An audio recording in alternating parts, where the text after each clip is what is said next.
How the heck are you, everybody? I'm Fastidious and welcome back to my channel. Well, in case you missed it, I've been tracking the results of what people have been getting from the Legendary Hero bundles. These were 2 Black Friday packs that guaranteed you a legendary from a certain faction.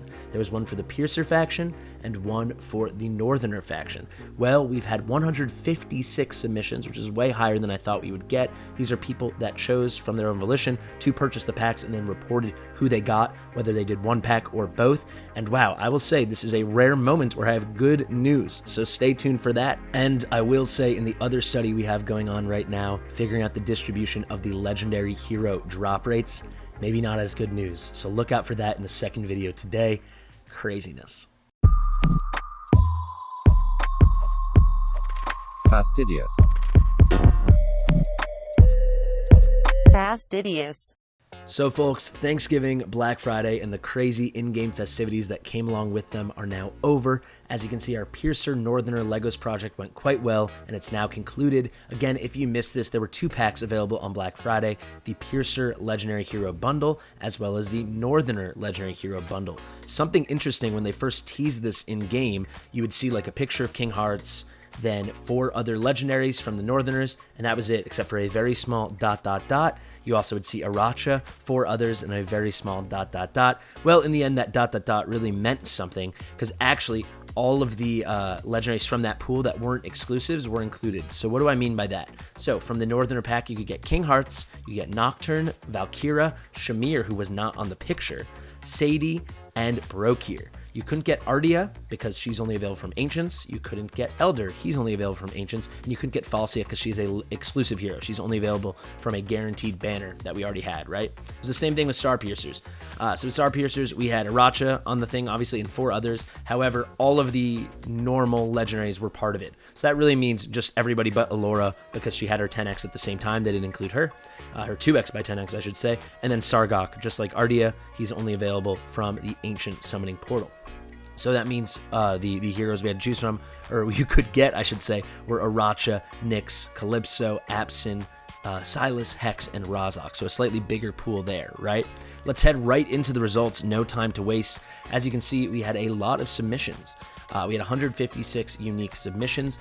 The vast majority of people, almost everybody actually, got the Piercer pack. As you can see, it's very rare. See these first 2 columns, every single person that got the Northerner pack also got the Piercer pack, and many people also got the Piercer pack and not the Northerner pack. Well, why is that? There were more top tier heroes in the Piercer pack, let's be honest. Aracha, I mean, is amazing. She's more of a game-changing legendary lord than King Hearts. King Hearts is still cool, but especially with Elder in the game right now, I can't imagine people wailing for King Hearts. He also seems to have a higher drop rate, but Aracha is super game-changing for Gear Raid 3, and I mean, she's game-changing for a ton of stuff, but Gear Raid 3, some parts of Void Rift Nightmare, and of course Guild Boss, she can be unbelievable.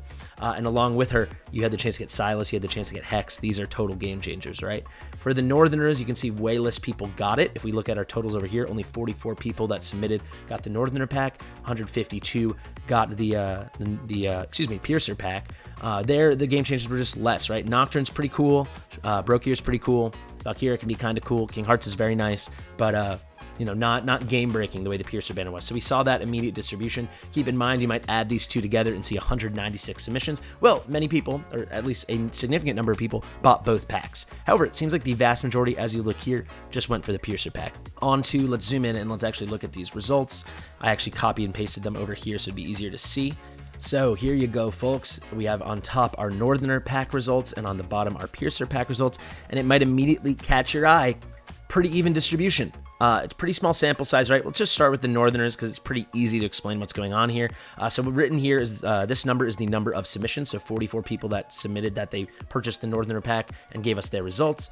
And then you can see over here with the 6 available, you would expect the expected distribution would be between 16 and 17%, 16s and 2/3%, right?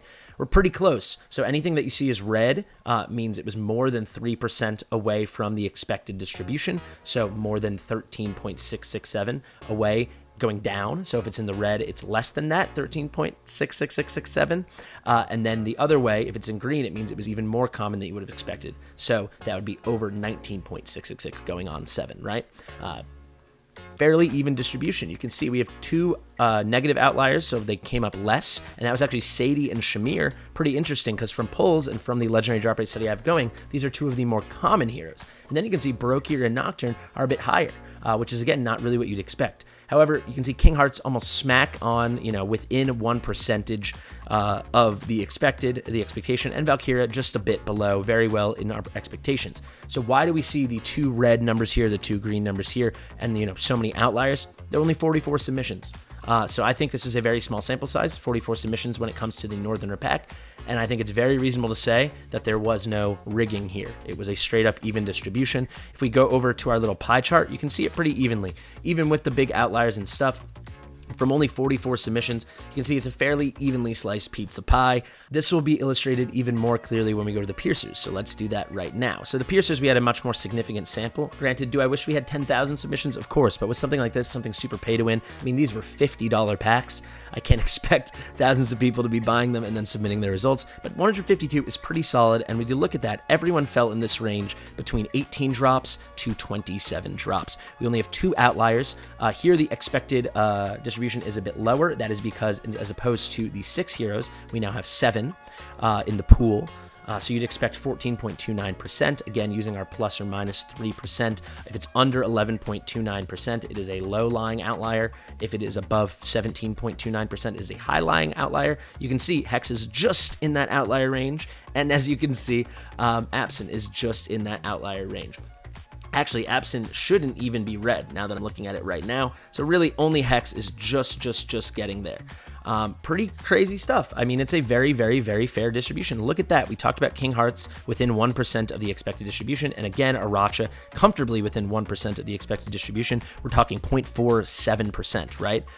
Everyone fell pretty cleanly. And that's kind of what you'd expect with more results. A larger sample means less outliers, right? Less outlier things that would be highlighted in the data.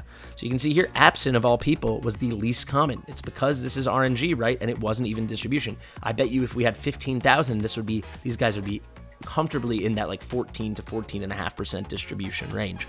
So what can we gather from this? Well, let's look at our little pizza pie here for the piercers. There you can see, like, without looking at the numbers, it almost looks perfectly evenly distributed. You can see Hex is a bit higher. You can see Absent is a bit lower.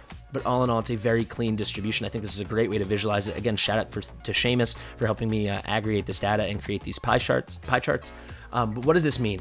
Well, this will be a nice little transition into the bigger thing we need to discuss, that being what's going on with legendary drop rates in general. Well, here money was on the line, and I'm talking real life US dollars, euros, yen, whatever people spend for real life fiat currency. This is real money, right? When it comes to this, there are so many laws saying that you can't not explicitly dictate what the odds are, what the probabilities are, what the rates are, and then it'd just be straight up gambling. There are many places this would not be allowed. So now that real dollar bills were involved, real cash was involved, all of a sudden the drop rates are even, right? As you're going to see in my second video today, when I give you a big update, and shout out to everyone, we already have we're a bit over 500 submissions on our legendary drop rate project, and the results are exactly what I'm expecting, right? What I was expecting. There is not this beautifully clean and even distribution. And that's because there you're dealing with diamonds, which are some fake in-game currency. You're dealing with shards, which are like this kind of weird little in-game resource, right? When it comes to the real dollar bills, they kind of ponied up, or they kind of stepped up to the plate, and they were like, you know what, we should probably make it even. I will say big pat on the back to them. I don't think anyone would have been upset if Aracha or King Hearts were under the rates. They are legendary lords, but look at that, a very even distribution. So if you went for these packs, you actually had a pretty nice chance. You basically had a 1 in 6 chance to get King Hearts and a 1 in 7 chance to get Aracha. Do I think that is worth $50? No. But if I was a big spender and I knew I'd have a 3 in 7 chance to get one of Aracha, Silas, and Hex, I think it's a pretty great deal.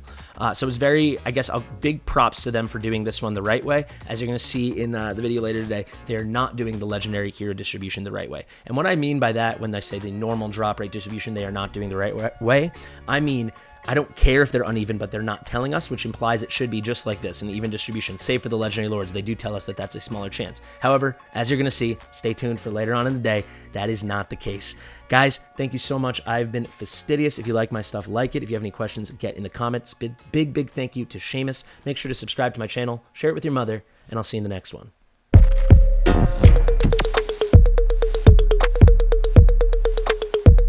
Fastidious.